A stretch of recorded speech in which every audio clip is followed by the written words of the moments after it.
Au nom du Père et du Fils et du Saint-Esprit. Amen. Samedi 23 septembre 2023, de la 24e semaine du temps ordinaire. Ô Seigneur, envoie ton esprit et tout sera créé, et tu renouvelleras la face de la terre. Évangile de Jésus-Christ selon saint Luc. En ce temps-là, comme une grande foule se rassemblait et que de chaque ville on venait vers Jésus, il dit dans une parabole: le semeur sortit pour semer la semence, et comme il semait, il en tomba au bord du chemin. Les passants la piétinèrent, et les oiseaux du ciel mangèrent tout. Il en tomba aussi dans les pierres.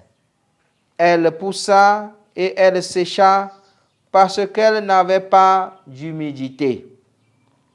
Il en tomba aussi au milieu des ronces, et les ronces, en poussant avec elle, l'étouffèrent.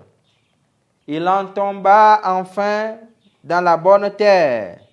Elle poussa et elle donna du fruit au centuple. Disant cela, il éleva la voix. Celui qui a des oreilles pour entendre, qu'il entende. Ses disciples lui demandaient ce que signifiait cette parabole. Il leur déclara: à vous, il est donné de connaître les mystères du royaume de Dieu, mais les autres n'ont que les paraboles. Ainsi, comme il est écrit, ils regardent sans regarder, ils entendent sans comprendre. Voici ce que signifie la parabole. La semence, c'est la parole de Dieu. Il y a ceux qui sont au bord du chemin. Ceux-là ont entendu, puis le diable survint et il enlève de leur cœur la parole, pour les empêcher de croire et d'être sauvés.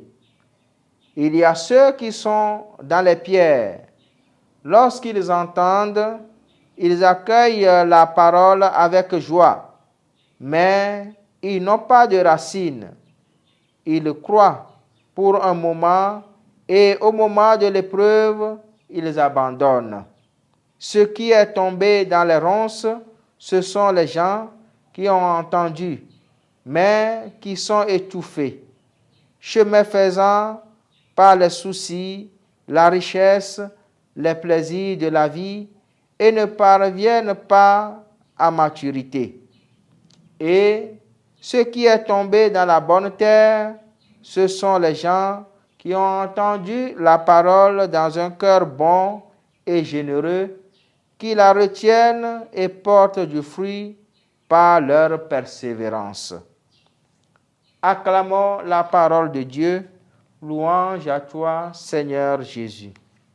Chers frères et sœurs, l'évangile de ce jour, la parabole du semeur, met en lumière 4 terrains qui reçoivent la semence.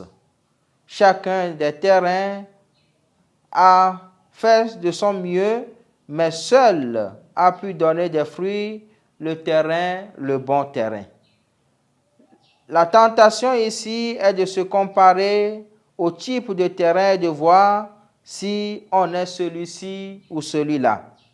Hélas, il nous faut comprendre que c'est par pure grâce et don de Dieu que l'on peut parvenir à porter de bons fruits et à retenir la parole de Dieu qui transforme et vivifie. Ainsi, devrons-nous éviter les attitudes d'orgueil qui nous remplissent quelquefois lorsque nous reconnaissons dans notre vie de petits succès. Remplissons plutôt nos vies de gratitude à l'égard de Dieu et de générosité à l'égard de nos frères et sœurs, quand la vie nous sourit et nous donne de pouvoir jouir avec les biens et les grâces reçues. J'aime bien citer cette parabole à certaines personnes ou parents qui pleurent parce que tous leurs enfants n'ont pas réussi comme ils le voulaient. Le Seigneur, dans cette parabole, nous invite à contempler et à rendre grâce pour le peu de réussite, pour le peu d'efforts que fournissent nos enfants afin de pouvoir gagner avec eux le centuple qui est le fruit porté par le bon terrain. Qu'il en soit ainsi pour nous maintenant et pour les siècles des siècles. Amen.